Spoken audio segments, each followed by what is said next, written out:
Hello नमस्कार, कैसे हैं आप लोग? भई अभी जो चैलेंज हमारा मॉम्स प्रेसो पे चल रहा है उसमें हमें लिखनी है 90 के दशक की कुछ कहानियाँ। तो ऐसी ही कहानी लिखी है हमारी सहेली शुभिका गर्ग शिवानी जी ने। तो उन्होंने जो कहानी लिखी है आप लोगों के सामने मैं बोलकर सुनाती हूँ। मुझे ऐसा लगता है कि आपको ये कहानी बहुत बहुत बहुत अच्छी लगेगी यदि आप 90 का दशक जी चुके हैं, उस समय के गानों को एंजॉय कर चुके हैं। तो सुनिए इस संगीतमय प्रेम कहानी को।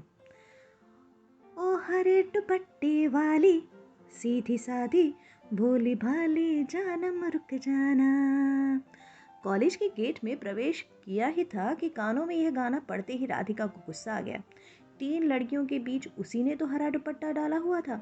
घूर कर देखने पर गाना गाने वाला लड़का सकपका गया और दूसरी तरफ देखने लगा। उसके साथी लड़के मुस्कुराने लगे। कॉलेज का प्रथम वर्ष, दिल में उठती यौवन की मधुर तरंगे और उस पर कोएड कॉलेज। समा बड़ा रंगीन और ताजगी से भरा हुआ रहता था। फर्स्ट ईयर का नवीन था वो लड़का जिसने गाना गाया था राधिका को देखकर। नवीन सामने पड़ता तो राधिका गुस्से से लाल हो जाती। दिन बीत रहे थे।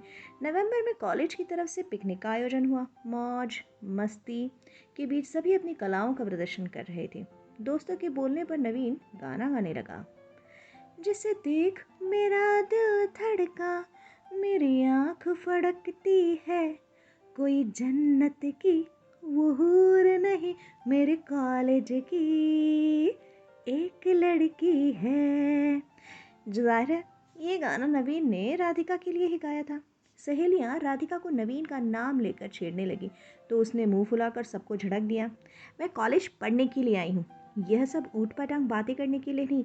खबरदार जो किसी ने मेरे सामने उस बंदर का नाम भी लिया। राधिका का गुस्सा देखकर सभी चुप हो गईं और शायद नवीन भी समझ चुका था कि राधिका को उसमें कोई दिलचस्पी नहीं है। धीरे धीरे वक्त बीतता गया। सभी पढ़ाई प्रैक्टिकल नोट्स में बिजी हो गए।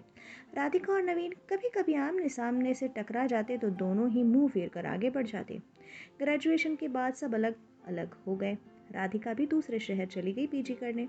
पढ़ाई पूरी होने के बाद राधिका के पिता ने राधिका के लिए एक रिश्ता तय किया। लड़का एक बड़ी कंपनी में जॉब करता था। पापा को बहुत पसंद आया था। उस दिन लड़के वाले राधिका को देखने आए थे। लड़के के मम्मी पापा और बहन आ चुके थे। लड़का ऑफिस से सीधे वहां आने वाला था। राधिका हंस हंस कर सबसे बातें कर रही थी।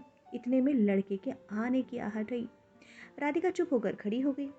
अपने बालों को हाथों से संवारते हुए लड़के ने प्रवेश किया तो राधिका उसे देखकर हक्की बक्की रह गई, क्योंकि सामने खड़े लड़के का कुछ भी ऐसा ही हाल था।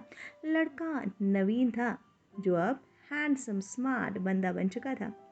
तुझे देखा तो ये जाना सनम, प्यार होता है दीवाना सनम, अब यहाँ से कहाँ जाए हम।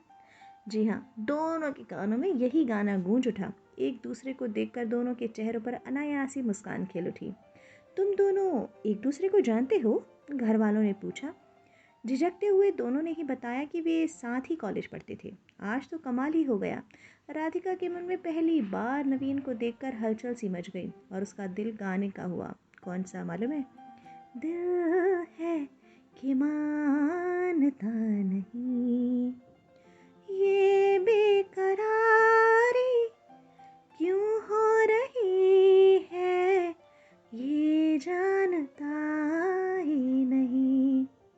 वहाँ नवीन का दिल भी राधिका को देखकर जोरों से धड़क रहा था और उसका दिल गा रहा था, देखा है पहली बार सजनी की आंखों में प्यार।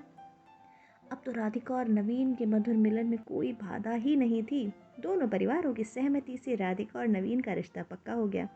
जाते जाते नवीन ने चुपके से राधिका के कानों में गाना गुनगुनाया, मेहंदी लगा के रखना, डोली सजा के रखना, लेने तुझे ओ गोरी, आएंगे तेरे सजना।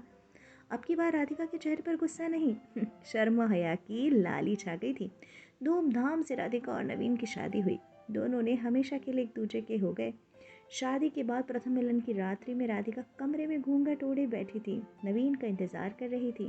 राधिका के मन में मधुर गीत बज रहा था, घूंघट की आड़ से दिल भर का दीदार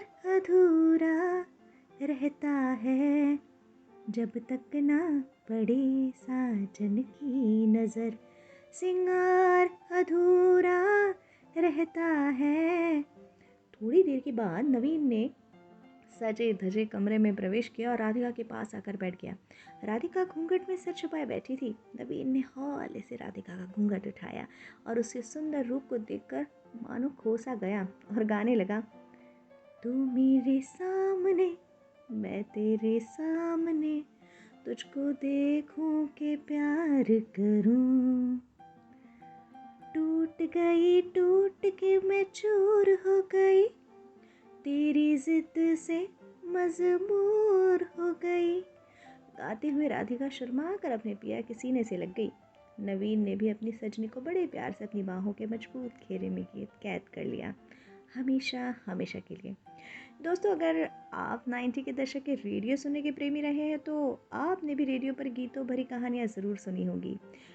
तो कैसी लगी आपको ये संगीतमय सुपरहिट गीतों की प्रेम कहानी, ज़रूर बताइएगा।